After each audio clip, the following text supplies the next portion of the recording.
Oğuz Han'ın görüşlerinin esasında parahatçılığın kulli adamlar üçün belli bahasının yoktu hakkında görünülüyor. Yay, hükümdarlık, peykam, ilçi dip hasabıdırdır. Türkmen halkının milli lideri, Türkmenistan'ın halk maslahatynyň başlygy Gurbanuly Berdimuhammedow.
Mesopotamya derya aralık gögasynda mekan tutmuş çynmaçyn gadim Hindistanyň arylar döwrün bilmek üçin kitap gatlaryň açyň. Gurup bir-birige barýan ýollary, marguşda birleşýär sivilizasiýalar sebäp dünýäň rahat durmuşy üçin iň esasy gural dialog bolan Gödetriyat açyp tarih gatlaryň dialog kepili parahatlyň. Assalamu alaykum. Arkada Serdarly Bagtyar ýaşlar ýylynda Bagtyar bolup ýaşaýan parahatçylyň ýaş separatly akyl paýhas bähtäşine gatnaşdylar. Berkarar döwletimiziň täze ýamynyň galkynşy döwründe arka dagly serdarymyzyň taýsy tagallalary bilen biz ýaşlaryň ylymly bilimli ilhalar watança adamlar bolup ýetişmegi döwründe uly aladalar edilýär. Şu ýylymyzyň arkada Serdar Bagtyar ýaşlar diýip adlandyrylmagy ähli ýaşlara bildirilýän uly anamdyr. Bu uly anam ylym bilim öwrenmäge, kämil hünärmenler bolup ýurdumyzyň ösüşine goşant goşmagy ruhlandyrýar. Ýaşlar hakkyny alad etmek, olaryň ylymly bilimli bolmagy ýurdumyzda ýüredilen siýasatyň esasy gurlarynyň biridir. Bu gur şu günümizi, röşen geljegimizi nazarlap, ýaş nesilleriň kämil şahsiýetleri bolmagyny üpçün edýär. Watanymyzyň geljegini ýaşlarda görýän arka dagly serdarymyz ýaş nesillerimize uly ynam bildirip, okumagymyz, öwrenmegimiz üçin ähli mümkinçilikler döredip berýär. Şeýle mümkinçilikleriň biri hem parahatçylyň ýaş separatly akyl paýhas bähtäşigidir. Gahrman arkadamyň ýürüýte karary esasında Türkmenistanyň Daşary işler ministrliginiň halkara gatnaşyklar institutunda açylan ýaş diplomatlar mekdebiniň guramagynda geçirilýän bu bähtäşiň esas maksady watan teji ýaşlary yetişdirmek we terbiýelemek, geljek ykbalyny diplomatiýa we halkara gatnaşyklar ugrunda hünärmen bolmagy bagyşlajak aýratyndekinli ýaşlary ýüze çykarmak hem de olarda daşary dillerini kämil öwrenmäge höwes etmek bolup durýar.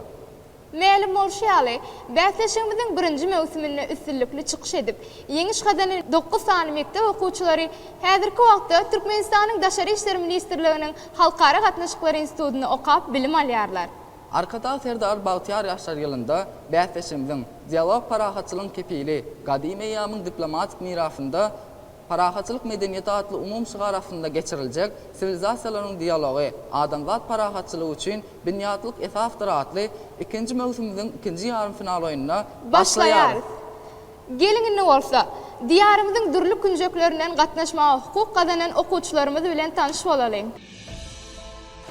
Aygul Sehedova, Mary welaýatynyň Sakarçagy etrawynyňky daşary ýurt dillerine ýöreteleşdirilen 35-nji orta mektebiniň 10-njy sınıf okuwçysy.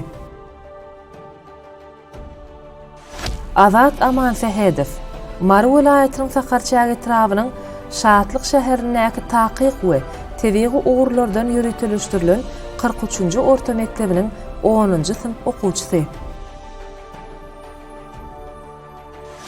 Döwlet Murat Arazow, Aşgabat şäheriniň 86-njy ýöreteleşdirilen orta mektebiniň 11-nji sınıf okuwçysy. Şeyh Durdy Şeyhiýew, Daşoğul welaýatynyň Daşoğul şäheriniň daşary ýurt dillerine ýöreteleşdirilen 24-nji orta mektebiniň 11-nji sınıf okuwçysy. Gülsere Garrajaýewa, Balkan welaýatynyň Balkanabad şäheriniň ingliz dili, fizika we matematika derslerini çuňlaşdyrylyp öwredilýän ýöreteleşdirilen 22-nji orta mektebiniň 11-nji sınıf okuwçysy. Allanazar Ataýew, Aşgabat şäheriniň ýöreteleşdirilen 16-njy orta mektebiniň 11-nji sınıf okuwçysy. Sahy Döwlet Hümmet Jumaýew, Aşgabat şäherindäki Sapar Murat Türkmen Başadynyňky ýöreteleşdirilen umumbilim Merýän mekdep-internatynyň 11-nji sınıf okuwçysy. Dawud Gederew, Mary welaýatynyň Mary şäheriniň ingliz dili we insançylyk uğurly okuw derslerini çuňlaşdyrylyp öwredilýän ýöreteleşdirilen welaýat mektebiniň 11-nji sınıf okuwçysy. Oğuz ýoly müň ýyllyklara dowam. Oğuz ýoly agzy birligi rowan. Senasy dillerde ýanglanýa öwran. Oğuz ýaý adalatyň kemany. Oğuz okuy parahatlyk kelamy. Ýaý başdyr okuy ilçi oğuzyň. Pendi kem bolmasyn dağdan dogumyň. Ata baba felsefesi kowumyň. Oğuz ýaý adalatyň kemany. Oğuz okuy parahatlyk kelamy. Oklar jem bolanna hergiz döwülmez. Bütewlük dünyadadır döwürlen. Agzy birlik nişanyna öwrülen. Oğuz ýaý adalatyň kemany. Oğuz okuy parahatlyk kelamy. Ýaýdan çykan oklar gaýtmaz garadan. Ok gulludyr, hemrazydyr yaradan. Uly sili bir agzy garadan. Oğuz ýaý adalatyň kemany. Oğuz okuy parahatlyk kelamy. İller ceviz bolsa maksatlar murat. Hak söýen kişiden galar ýagşy at. Himayet isläne çelgi güç kuwat. Oğuz ýaý adalatyň kemany. Oğuz okuy parahatlyk kelamy. Dessurdur gök bilen zemini bağlan. Siyasat köngüllüň küýsüňin aňlan. Ilahdan peşkeş üýtgüşük hal var. Oğuz ýaý adalatyň kemany. Oğuz okuy parahatlyk kelamy. Çawy ýaýran ilim joşga galp bugün. Adyň zabit etmişdir törün kalplaryň. Dostluğun eyledi dünya halkların. Arka dağın insan perver kelamy. Oğuz ýaý adalatyň kemany. Indi bolsa okuwçylarymyzyň beren jogaplaryna adalatly baha berjek taýdanlar geňişi bilen tanışalyň. Çınar Rüstemowa, Türkmenistanyň gahrymany, Türkmenistanyň adatdan daşary we dowluk ýaýlysy. Birleşen Milletler Guramasının ilim, bilim ve medeniyet boyunca guraması olan UNESCO'nun işleri barada Türkmenistan'ın milli toparının jogapkar sekretari. Şah Muhammed Akmuradov, Türkmenistan'ın Mahtmullah Dinaqı Türkmen Devlet Üniversitesi'nin Dünya Tarihi Kafedrasının ulu muallimi. Meretguli Ulyaguliyev, Türkmen Devlet Maliye Enstitüsü'nün Cemiyete Öğrenci İlimleri Kafedrasının müdiri, tarih ilimlerinin kandidatı, profesör. Hormatly Pehimdarlar Geňeşiniň agzalary, sizi bäsleşigimizde hoş gördük. İlki bilen ýaş çaparlarymyza üstünlükler diläp, olara beriljek sowallarymyzy açyp bermeňizi sizden uly hormat bilen haýyş edýär.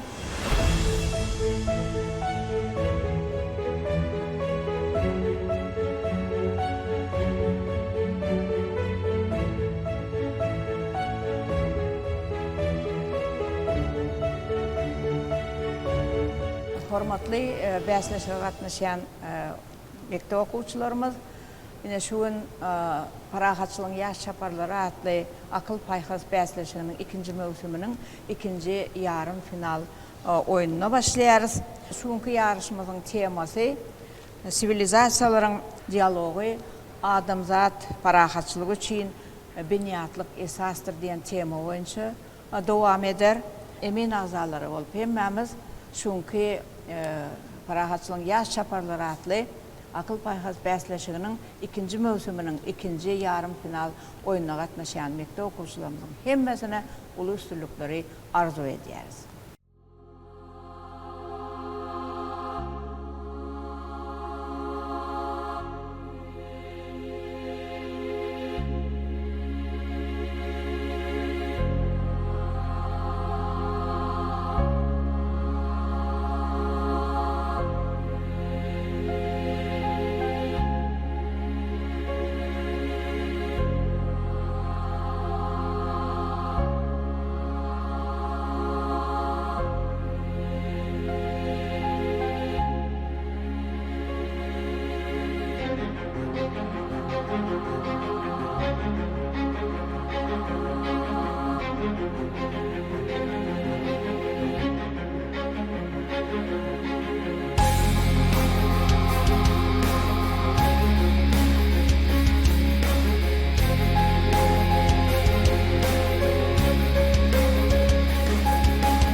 Hormatly bäsleşige gatnaşçylar, biz sizi bäsleşigimiň şertleri bilen tanıştyrýar.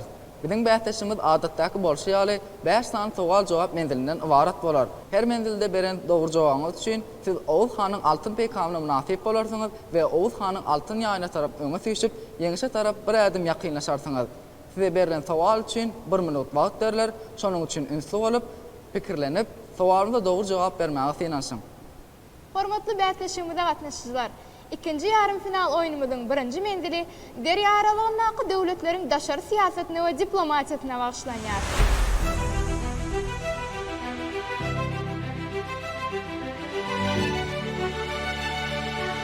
Aýgül mendilimizi sizin bilen başlaýar. Sowalnama 7. Assiriýanyň hökümdary Aşşurbanipal 1-nji Amenhotep 4-nji ýazan hatyna özüni nähili döwlet hökmüne kabul edilmegini soraýar. Assiriya bilen Misir'in gatnaşyklaryna haýsy döwlet närazylyk bilen seredipdir? Assiriya padşasy Amenhotep 4-nji özüni öz faraonlaryň dogan hökmüne kabul etmekligini isläpdir. Döwletleriň dostlugyna da esasan heyet mitaniýaly güýçli döwletler garşylyk görkezipdir. Berekella Aýgül, siz biziň sowalymyza dogry jogap berdiňiz we Oğuz hanyň altyn peýkamyna munasip boldyňyz.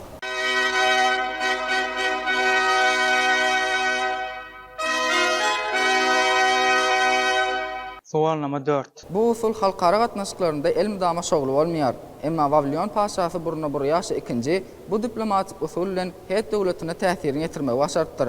Bu nähil usul we onuň netijesi nähil bolupdyr.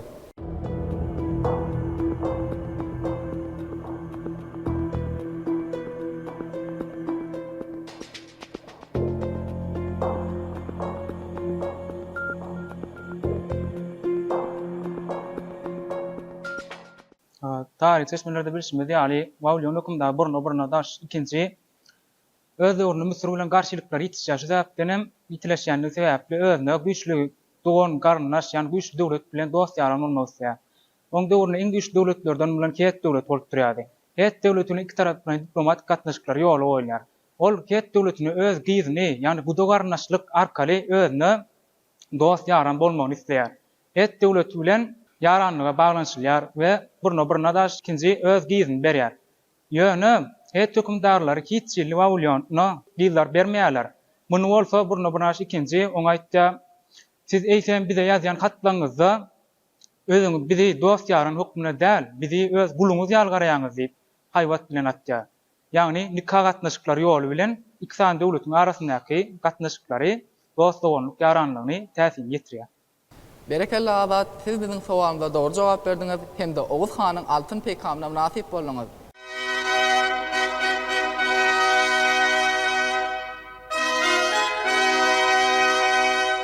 Soğanam 3. Biziň eýýamyzdan öňkü 4-nji müňýyllykda Mesopotamiýada ilkinji sowda, parahatçylyk, şeýrek hem harby gatnaşyklar nire bilen alınıp barlypdyr. Parsaýlaryň töwerinde ýerleşen Elam döwleti bilen.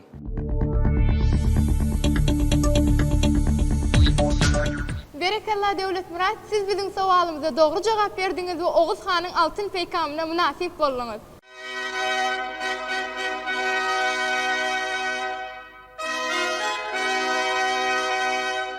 Sowanamy 9.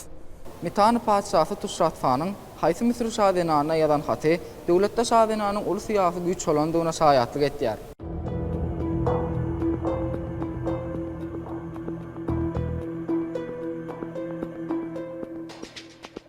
Bir desen soň gadim gündoryň taryh kitabynda şo şahdinanyň ady Hatshepsut diýip getirilýär. Şeyh Durdy, siz biziň sowalymyza näde dogry jogap berdiňiz? Biziň sowalymyzyň dogry jogaby Misir faraony Amanhotep 3-njiň aýaly Teýawurdyň hatlar muňa şaýatlyk etýär. Fikrinç sowalnama. Mesopotamiýadaky döwletler öz aralaryny bileleşik döretmek hakynda ılalaşyk baglaşanlaryna haýsy desurlary ýerine ýetiripdirler? Mesopotamiýadaky döwletler öz aralaryny bileleşik döretmek barada ılalaşyk ýaraşanlarynda hem olar bir-birlerine öz gyzlaryny nikahlap beripdirler we kälwagt hem olaryň çağlary hem şol iwerilen ýurtda tälim almak üçin gaýlanyk. Gülsere, siz biziň sowalymyza näde dogry jogap berdiňiz? Sowalymyzyň dogry jogaby bileleşik döretmek hakyndaky ılalaşyk hudaýlaryň, ýagny öz hudaýynyň we ýaranlarynyň hudaýlarynyň öňünde kasam etmek we taýharjygy gurban etmek bilen berkidilipdir.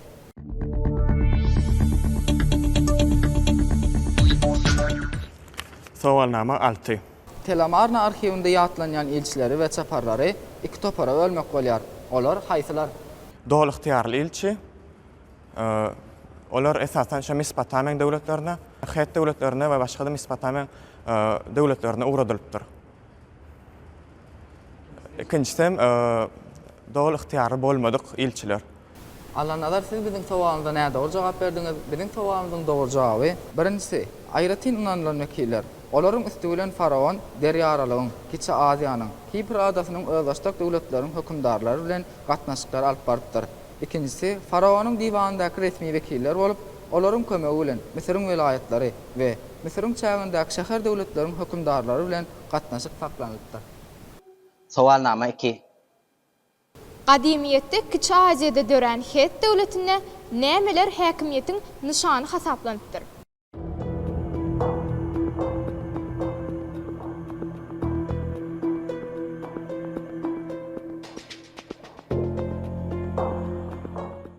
Şaziýada ýerleşýän Het döwletinde şol esasy häkimiýetiň nyşany şol ýurduň hudaýlar bolupdyr.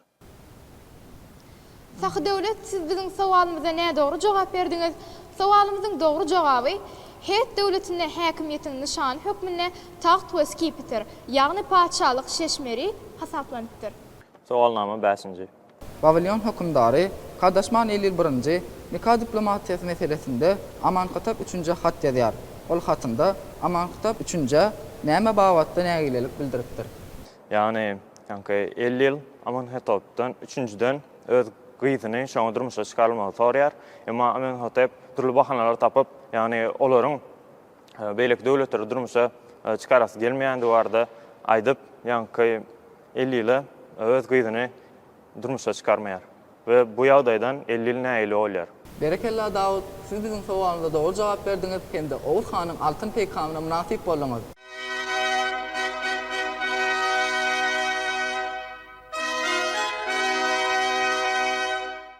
Hormatly bäsleşigimize gatnaşyjylar, şeýlelik bilen oýnumyzyň birinji menzilini hemjemleýäris.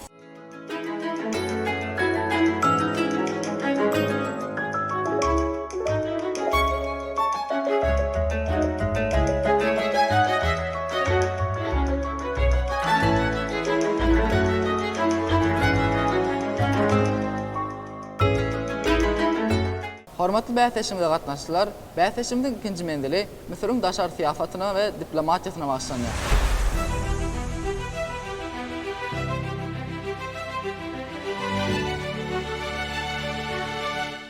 Aýgül, gezek sizinki. 17-nji sowalnama. Amanhatep 4-nji ýylyň gyzy Tutanhamonyň aýaly Ankhsenpamyň hatynda het paşçasy Süppül Ulumasa täsin haýyş bilen ýüzlenýär. Sonra bu nähil haýyş, onuň manysyny düşündirin. Misir padşahy Tutanhamonyň aýaly Het padşahyna ýazan hatyna öz oğullarynyň birini özüne ýollaş edilmek üçin uğratmaklygyny haýyş edipdir. Çünki Tutanhamon aradan çykandan soň onuň ýeketäk hökümdar bolup galypdyr. Ol bolsa şeýet padşahynyň oğlun öz döwletine hökümdar bolmaklyk hem-de özüne ýollaş bolmaklyk üçin uğratmaklygyny haýyş edipdir. Hem-de özüniň Het padşahyna boyun boljakdygyny, ýani tabiň döwlet boljakdygyny aýdypdyr. Berekella Aýgül, siz bizim sowalyňyza dogry jogap berdiňiz hem-de Oğuz hanyň altyn peýkamyna münasip boldyňyz.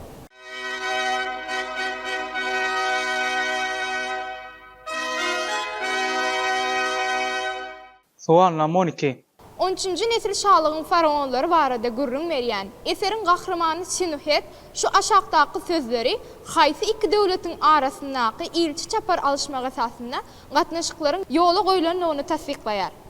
Demirgazykdan ýa-da Günortadan paýtagta barýan çapar meninkide düşleýär. Men olaryň her birini düşlemäge ruhsat berýärin.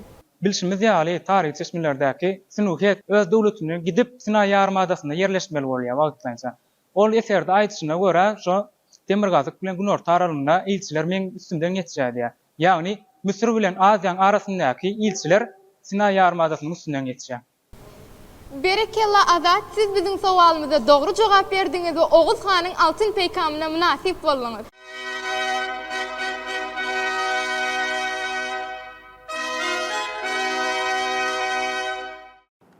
Sowalnama 11.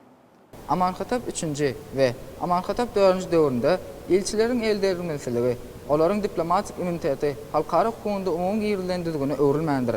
Şonuň üçin bir döwlete baran ilçiniň ýagdaýy kime we näme bagly bolupdyr?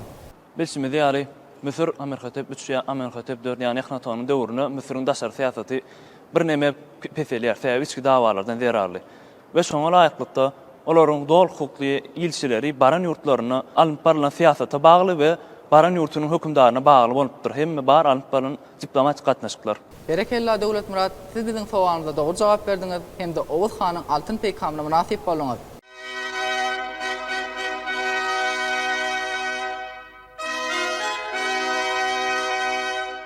Sowalnama 13-nji. Misir faraony Ramzes II bilen Het padşasy Hattusilisin arasynda parahatçylyk barada ylalaşyk baglaşylandan 13 ýyl soň iki döwletiň arasyndaky gatnaşyklar haýsy diplomatiýanyň kömegi bilen hasy berkidilipdir. Şol taryh pursat barada görünmerin. Bilşimiz ýaly 19-njy dinastiýanyň faraony Ramzes II işçiň daşar siýasat ýöretipdir. Ol özüni dolandyran ýyllarynda Het döwleti bilen güçli garşylyklara sezewar bolupdyr. Olaryň arasynda uruşlar bolupdyr. Ramzes II-niň dolandyryp başlan 21-nji ýylynda Het padşasy Hattusili 3-njiň arasynda ýaraşyk şertnamasy baglaşylýar. Ýaraşyk şertnamasy Amarna şertnamasy bolup bize gelip ýeten ilkinji ýaraşyk şertnamalarynyň biridir. Şol şertnama esasynda şol döwürde nikah diplomatiýasy arkaly berkidilipdir. Ýagny Hattusili 3-njiň gyzynyň Ramzes II nikahlanyp berilmegi bilen hem-de iki döwletiň arasynda uruşduran ýerler, Siriýa, Palestina ýerleri iki döwletiň arasynda bölüşilipdir. Berekella Şeyhdirdi, siz bizim sowalymyza dogry jogap berdiňiz we Oğuz hanyň altyn peýkamyna münasip boldyňyz.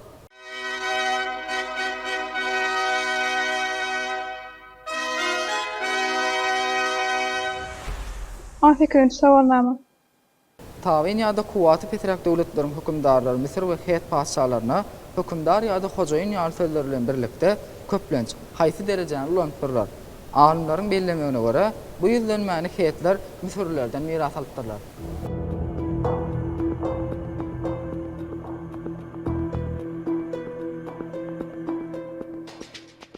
Tabin bolan ýa-da kuwaty petrek döwletler Misirliler we Heyet padşalygy bilen gatnaşanlarynda hojaýyn we hökümdar sözlerinden başga hem faraon derejesini ulanýarlar. Bu derece bolsa Heyetlere Misirlilerden miras galyp şolardan alypdyrlar. Gülsere, siz bizim sowalymyza näde doğru jogap berdiňiz? Biziň sowalymyzyň doğru jogaby gün derejesi. Sowalnama 19. Heyet döwleti bilen Sunna Surasyň arasynda baglaşylan ulalaşykda mihman gelen padşanyň kabul ediliş dawarasy hakynda bellenilipdir. Bu dawarada ýerine ýetirilen diplomatik protokol düzgünleri barada aýdyp berin. Menim pikirimçe ilkinji ýaly padşa gelende ol döwlet öňünden goşun çykýar. Şol goşun dawara ýagdaýda ony padşanyň köşküne çenni uğratýar we şol ýerde hem ol padşa bilen dawaraly ýagdaýda çaý çöreň başynda iýitýärler. Allah nazar, siz bizim sowalymyza näde doğru jogap berdiňiz? Sowalymyzyň doğru jogaby. Ulalaşykda şeýle maglumatlar bar. Sunna Suras günüň ýanyna gelende, goý ol günüň gün gözüne seretsin. Gün ýerinden turanny ähli oturanlar ýerinden tursun. Soňra haçan ol ruhsat beren wagty ol öz ýurduny dolanyp barsyn. Sowalnama 17. Amenhotep 4-nji näme sebäpli Heyet hökümdary Ptolemaýusyň adetdäki ýerlerini eden ýörüşleriniň öňüni alyp bilmändir. Amenhotep 4-nji ilkinji gezek köp gudaýlyga bagşlap ýurtda reforma geçirýär. Onuň bar aladafy ýurduň içerisini gadalaşdyrmakdy. Şonuň üçin ol Aziýa edilen ýörüşiň öňüni alyp bilmeýär. Berekella Fahry döwlet, siz bizim sowalymyza doğru jogap berdiňiz. Endi Oğuz hanyň altyn peýkamyna munasip bolňyz.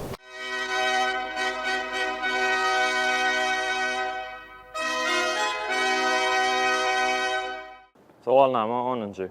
Misir we onuň gatnaşyk edýän döwletleriniň arasynda deň derejeli gatnaşyklar bolmady halatynda hatalşykda taraplar biri-birine nähili ýüzlenipdirler.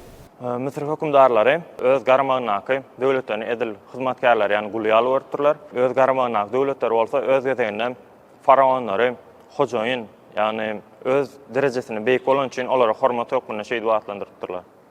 Berekella Daud, siz bizim sowalymyza doğru jogap berdiňiz we Oğuz hanyň altyn peýkamyna munasip bolňyz.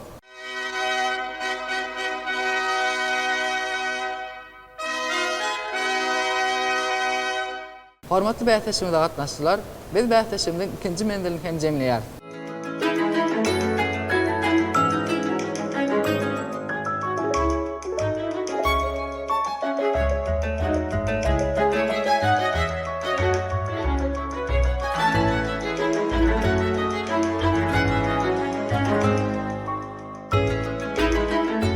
Dear participants, now we are starting the third round. Hormatly bäsleşe gatnaşyjylar. Bäsleşigimiziň 3-nji menziline gelip ýetdik. Bäsleşigimiziň 3-nji menzili okuwçylaryň dil kämilligini ýüze çykarmak maksady bilen ingliz diline alınıp barlar. 3-nji menzilimizde siz soraglar okap, terjime edip, olary türkmen we ingliz dillerine jogap bermelisiňiz.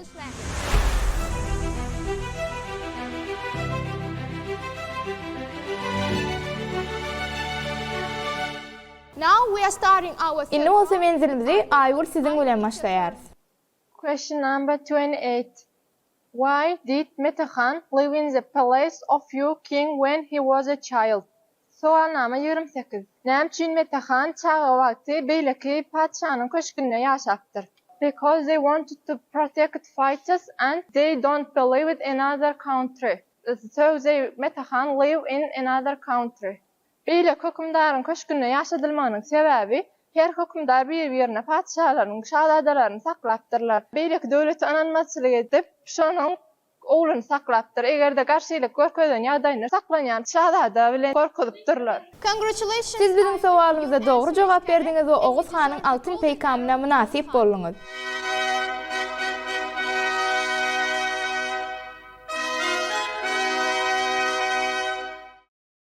Question number 27. At the beginning of the reign of the parent Tridad, where was the first conquest? Parfiyan hükümdary Tridadyň döwrüne ilkinji gezek nirik görüşe geçirilipdir. My answer is it was the Gırkanya.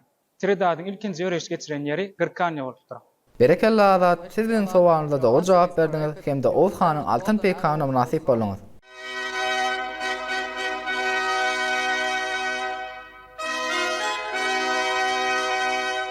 Question number 24.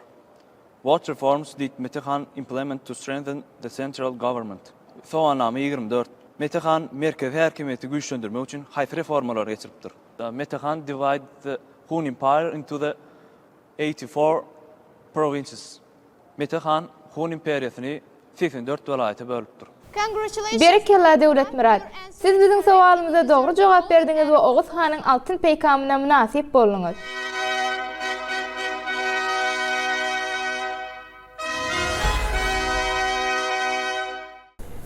Question number 26. In this poem, the events took place in Merv. Poem has a great impact on the development of the world literature. It is also considered as one of the oldest literature heritage. Soalnama 26. Bu poema Merv'de dördülüpdir. Bu poema dünya edebiýatynyň ösüne ärt ol goşant goşupdyr we öz içine alýan wakalary gadymy edebiýaty degişli bolup durýar. My answer is Wes and Ramin poem. Meniň bu soraga jogabym Wes we Ramin poemasy. Congratulations Şeyh Turdi. Berekella Şeyh Turdi, siz bizin sowalyňyza dogry jogap berdiňiz hemde Oğuz hanyň altyn peýkamyna munasip boldyňyz.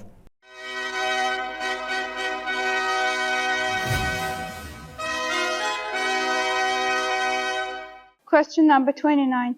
During the reign of the Roman Emperor Augustus, negotiations were held with the Parthians. After those negotiations, they stopped fighting with each other for many years. The question is, what else was considered in these negotiations? 29-njy sowalnama. Rim imperatory Augustus döwründe Parfiyalar bilen ýaraşyk şertnamalar baglaşylýar, alalaşyklar baglaşylýar. Şol alalaşyklardan soň hem olar bir-birleri bilen söwüşmäge bir näçe ýyllap besedýärler. Soraq şeýle, başga näme zat bu alalaşyklarda göz tutulupdyr? In these negotiations, they also considered the fact that the child of Augustus was held captive in Parthia. Alalaşyklarda başga göz tutulan zat hem Augustun oğlunun Parfiyada ýetirlikde bolmagy. Gülsere, siz bizim sowalymyza näme dogry jogap berdiňiz? Sowalymyzyň dogry jogaby Kras bilen Antoniýanyň ýetir düşen goşumlary bennelikden boşadyldy. Question number 25. In the 2nd century BC, which way served to promote trade and cultural relations between East and West?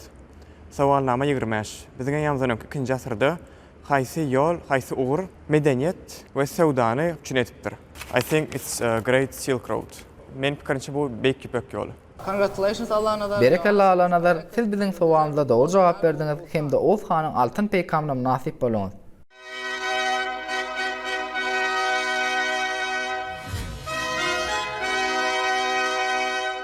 Question number 20. Which Parthian ruler reached the borders of Mesopotamia and proclaimed himself the king of Babylon? Soalnama 20. Haýsy Parfiya padşasy öz ýerlerini Mesopotamiýa çeligi eldip Babilonyň padşasy diýen ady alýar? My answer is Mithridat first. Meniň jogabym Mithridat birinji. Congratulations Sahy Berekella Sahy Döwlet.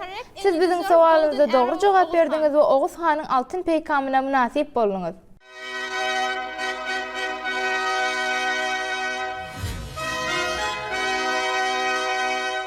Question number 22. Which Roman emperor negotiated with Parthia, and as a result of his negotiations, he surrendered all of Troy's conquests? Which Roman emperor is talked about? Soalnama 22. Haýsy Rim imperatory Parthia bilen alalaşýar we onuň netijesi boýunça ol Troýany eýilýär. Şol netijesinde haýsy imperator bardy? Gurrun gitýär. I think he's Octavian August. Meniň jogabym Octavian August. Daud, your answer is Daud, siz bizin sowalymyza näme dogry jogap berdiňiz? Biziň sowalymyzyň dogry jogaby Rim imperator Adrian.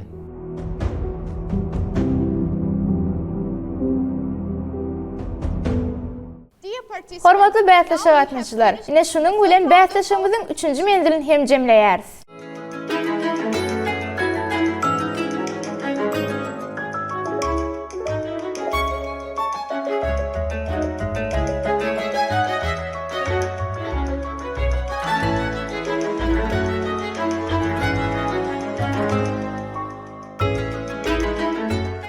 Hormatly bähtäşimizde gatnaşyşylar. Bähtäşimiziň 4-nji menzili gadymy Hytaýyň we Hindistanyň daşary syýasatyna we diplomatiýasyna bagşlanýar.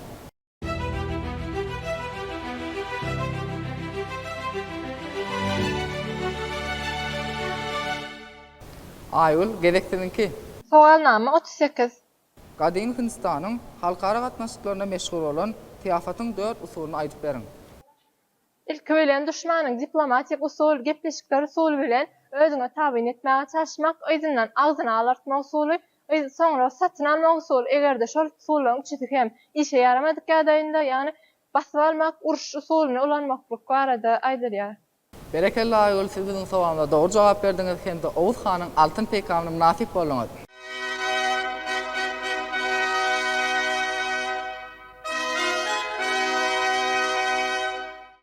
Soalnama 36. Iň gadymy wagtlarda ilçixananyň bitirýän hyzmatlary Hindi döwletleriniň ösüş derejesine laýyk gelýärdi. Elbetde, ol döwürde ýürüýte diplomatik bölüm ýokdy. Şol ýagdaýda ilçi wezipesine esasan nähil adamlar bellenilipdir. Hindistanyň ilçi wezipesini akylly, bilimli, paýkas bilen tapawutlanýan we uğur tapyjylyk bilen öňe saýlanan adamlary, ýani ilat arasında ýokary derejeli adamlar saýlapdyrlar. Berekella adat, siz biziň sowalymyza dogry jogap berdiňiz we Owuz hanyň altyn peygamyna münasip boldyňyz.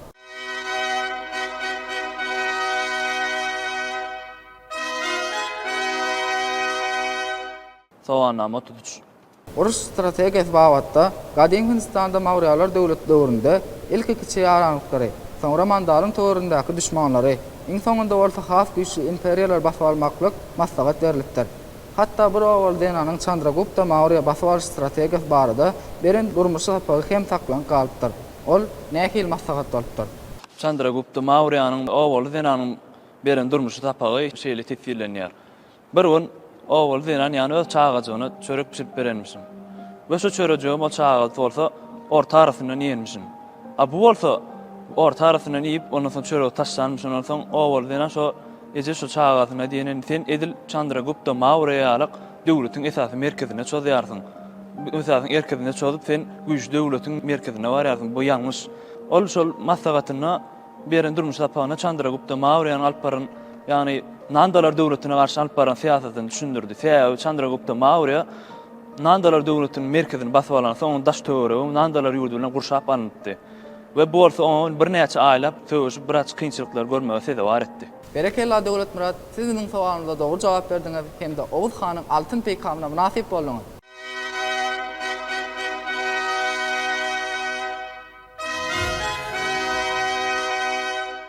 Soalnama 34. Hytaý imperatory Uji miladidan öňkü 138-nji ýylda Çijan Sizyanyň ýolbaşçylygyna ilçiler toporuny UAG taýpalaryň üstüne uradypdyr. Ol gadymy Hytaýyň diplomatiýasyna mahsus bolan düşmanyň eli bilen ýeňmek strategiýasyny ulanypdyr. Soragymyz şeýle, näme hakynda gurrun edýär?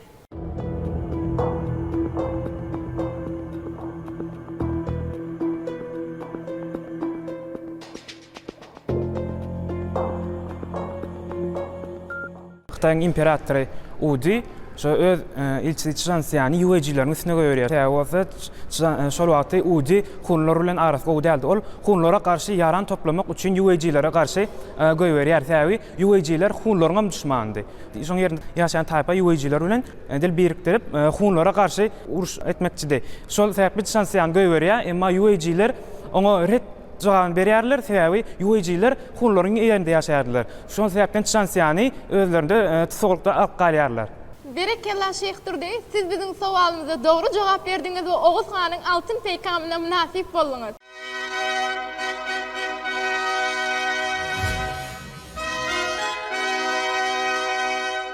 Otuzuncu sowalnama.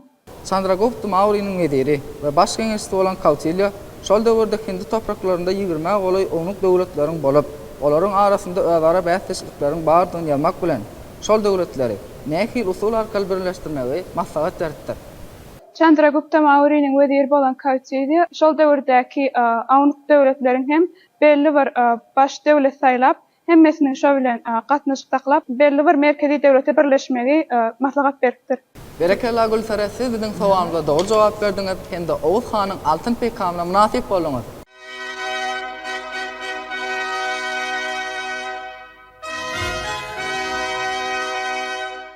Sowalnama 32. Gadim Hindistanda siyasi traktada laýyklykda ilçiler bir näçe toporlara bölünipdir. Şoňa görä hem onuň halkara gatnaşyklaryna orun kesitlenipdir. Şol siyasi traktada laýyklykda dogly ygtyýarly ilçilere nähili ygtyýarlyklar berilipdir. Benim pikirimçe dogly ygtyýarly ilçilere birinjiden padşanyň şu aýdan söýlerini beýlik padşa aýtmaly bolupdyr ýöne şu dogly ygtyýarly ilçi şu beýlik padşa bilen ýaraşyk şertdan baglaşmalymy ýa uruşmalymy diýip göni netije gelipdir. Berekella Allah nazar, siz bizim sowalymyza dogry jogap berdiňiz we Oğuz hanyň altyn peýkamyna munasip boldyňyz.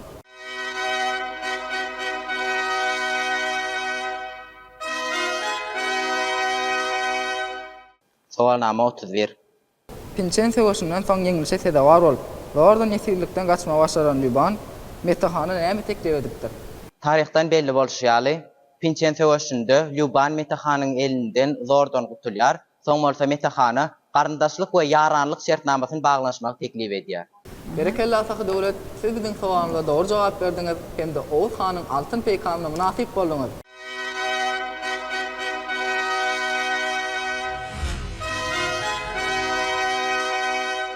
Sowalnama 37.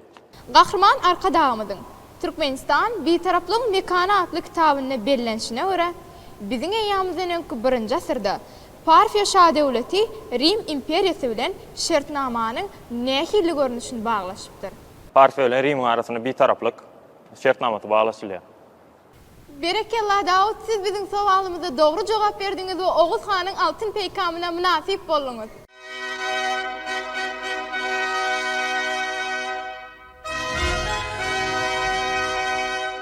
Hormatly bähteşim we gatnaşyjylar, bähteşimiň 4-nji mendilini hem jemleýär.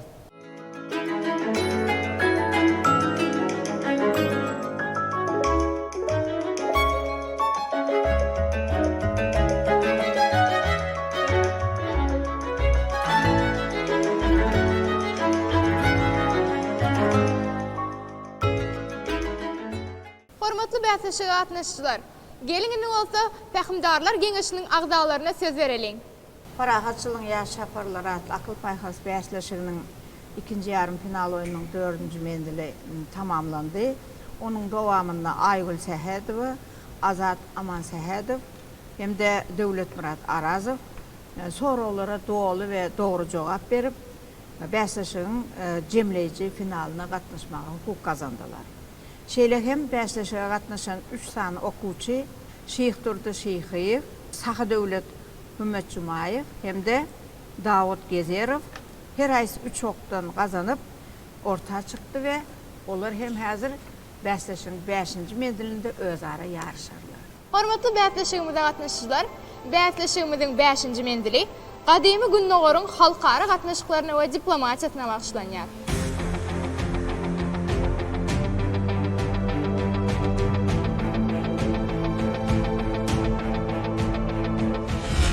Sowalnama 42.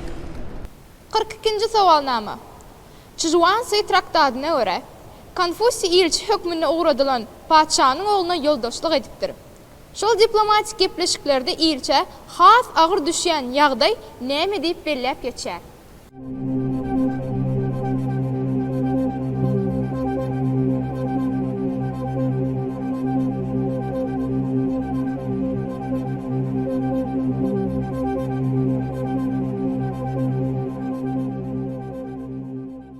Şu ansı traktatyna görä Konfusiy daşar ýurdy ilçet göýürler, hatda onuň ýanynda imperatorun oğlu hem ýoldaş edip göýürler.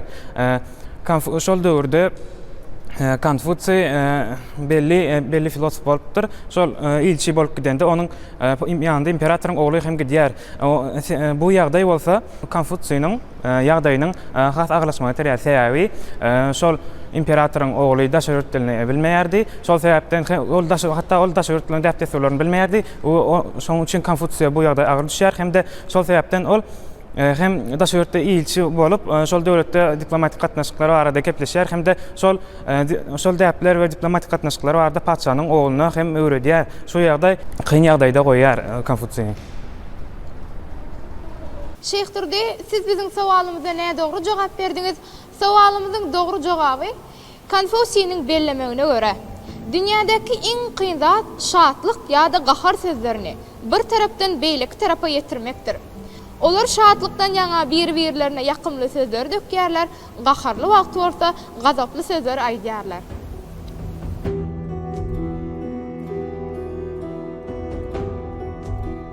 Sowalnama 43. Xitay filosofi olan Modi halkara gatnaşyklarynyň möhüm möhleri bolan haýys taglimaty öňe süripdir. Gadim Xitay filosofi Modi özü daizmi esaslandyrýar, ol aýratyn bir ýol diýen manyny anlatýar. Onuň taglimatyna görä adamlaryň şol durmuşyndan başga bir ýol bar, ol hem dawa diýip adlandyrylýar. Taqdyra siz bizim sowalymyza näme dogry jogap berdiňiz? Deňlik görülgesini öňe sürýän taglimaty esaslandyrdyr.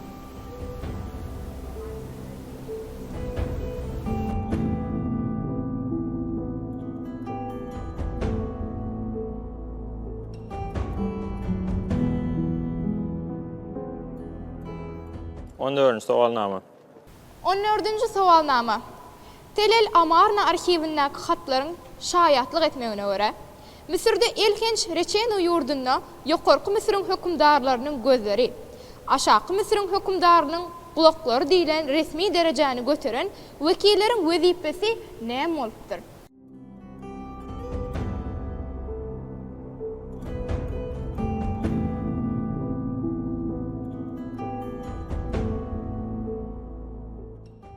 Yani Rusça aydamızda Ganes diyen söz bolup, başkaça Rubisiu diýilýär, başkaça wezipe. Olar öz garamagynaky döwletlerine gözegçilik etmek üçin berilipdir. Şonuň üçin olara şo ýokarky Misirde gözleri, aşaky Misirde bolsa ýankal diýilip atandyrylýar.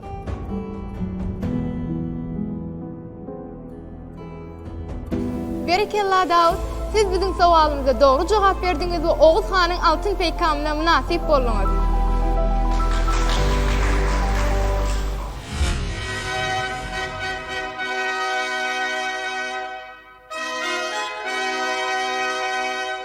Hormatly bäsleşigimize gatnaşyjylar, ine şeýlelik bilen bäsleşigimiziň 5-nji menzilini hem jemleýäris.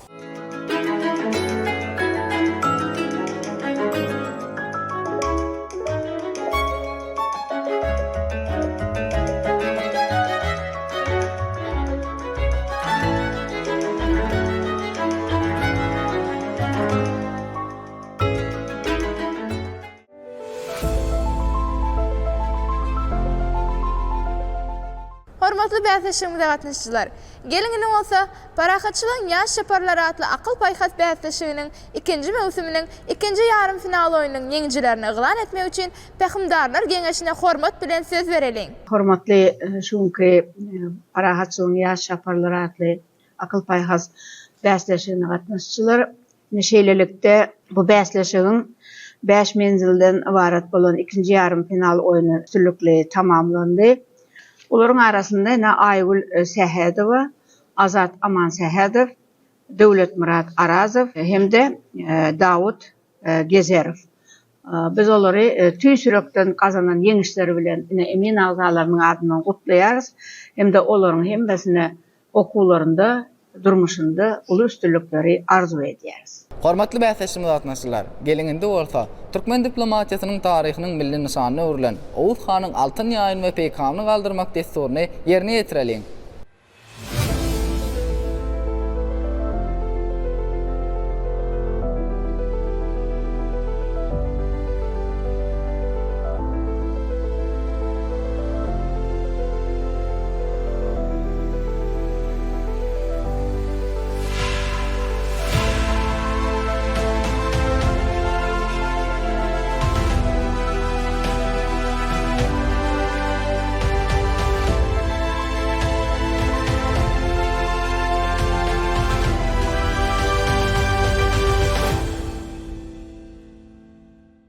Neşun Türkmenistan Daşary İşler Ministrliginiň Halkara Gatnaşyklar Institutu tarapyndan öňe sürülen hemde häzirki wagtda üstünlükli durmuşa geçirilen parahatçylygyň ýaş çaparlary atly akyl paýhas bäsleşiginiň 5 menzilden ibaret bolan ikinci yarım final oyunu üstünlükli tamamlandı. Bu gezetki oyun sivilizasiýalaryň dialogu adamzat parahatçylygy üçin bünyatlyk esastır atly tema boýunça geçirildi. Yurdumuzun türlü vilayetlerinin gelen 8 sany okuwçylaryň arasından 4'üsi berilen soralara doğru hem de doğru cevap vermek arkaly jemleýici final oyununa gatnaşmaga hukuk kazandılar. Biz emin azalary bolup bilelikde şuňky bäsleşikde üstünlük kazanan, yeňiş kazanan okuwçylarymyzyň hemmesini tüýsürekden gutlaýarys hem de olara okuwlarynda durmuşda uly üstünlükleri arzu edýäris. Şu yıl 2023-nji ýyl ine arkada serdarly Bagtyar ýaşlaryň ýyly diýip yglan edildi ýurdumuzda. Munyň özü Türkmenistanyň döwlet siýasatynda ýaşlar baradaky aladanyň has ileri tutulýanlygyny, ýaşlara gelecekde uly önamyň bildirilýänliginiň aýdyn açyk alamatydyr. Ne şu pursatdan peýdalanyp şunun ýaly ajaýyp şertleri ýaşlarymyz üçin, ýaş nesillerimiz üçin döredip berýän gahrman arkadaly serdarymyza öz alkyşlarymyzy aýdýas. Goý gahrman arkadaly serdarymyzyň janlary sag, belent başlary aman bolsun. Halkymyz üçin, ýaş nesillerimiz üçin, bütün tutuş ýurdumyz üçin alyp barýan giň gowrumly döwlet bähwitli, ähli adamzat ähmiýetli tutumlu işleri el madama rovaşlıklara hem de üstünlüklere beslensin.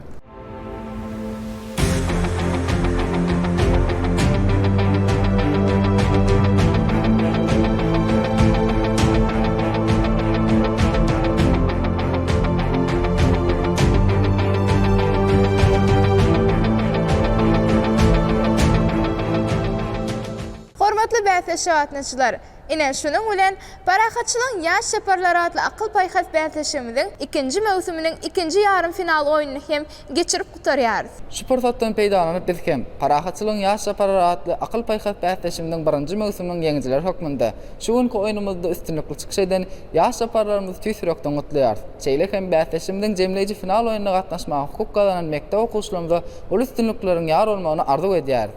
Bäsleşigimizi gurnamaga ýardam beren himayetgärlerimize, hususan hem Türkmenistanyň Ilymlar Akademiýasynyň Magtumula adynaky Dil Edebiýat we Milli Goýazmalary Institutyna, Türkmenistanyň Magtumula adynaky ýaşlar guramasynyň merkezi geňeşine, Türkmenistanyň Milli Ýaýatyjylyk Federasiýasyna, Türkmenistanyň Senagatçylar we Telekeçiler Birleşmesine, Awadan haly açyk görnüşli paýdarlar jemgyýetine, Aýdyn Ýejeler Hojalyk Jemgyýetine, Ekologik taýdan arasy Berkraft kagyzlary öndürýän 7 dogan hususy kärhanasyna. Şeýle de Türkmenistanyň telewiziýa, radio gepleşikleri we kinematografiýa baradaky döwlet komitetiniň miras telýaýlygyna öz minnetdarlygyny bildirýär.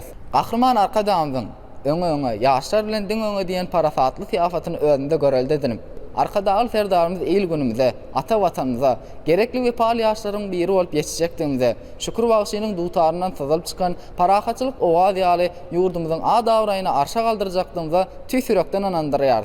Şu pursatdan peýdalanyp biz ýaşlara okumaga, döretmäge giň mümkinçilikler döredip berýän, ähli ugurlardan nusgalyk bolýan türkmen halkynyň milli lideri, gahrman arkadagymyza pederpentlerini dowam edýän, türkmen halkyny ýagty geljege alyp barýan arkadagly serdarymyza köp sag bolsun aýdýaryn.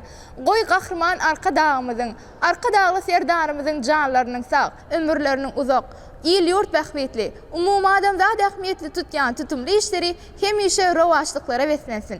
Gepleşik alyp bardylar. Türkmenistanyň Daşary işler ministrliginiň Halkara Gatnaşyklar Institutynyň Halkara hukuk fakultetiniň 1-nji ýyl talaby Intizar Taganýazowa. Şeýle hem Türkmenistanyň Daşary işler ministrliginiň Halkara Gatnaşyklar Institutynyň Halkara jurnalistika fakultetiniň 1-nji ýyl talaby Kakayly Akmuradow.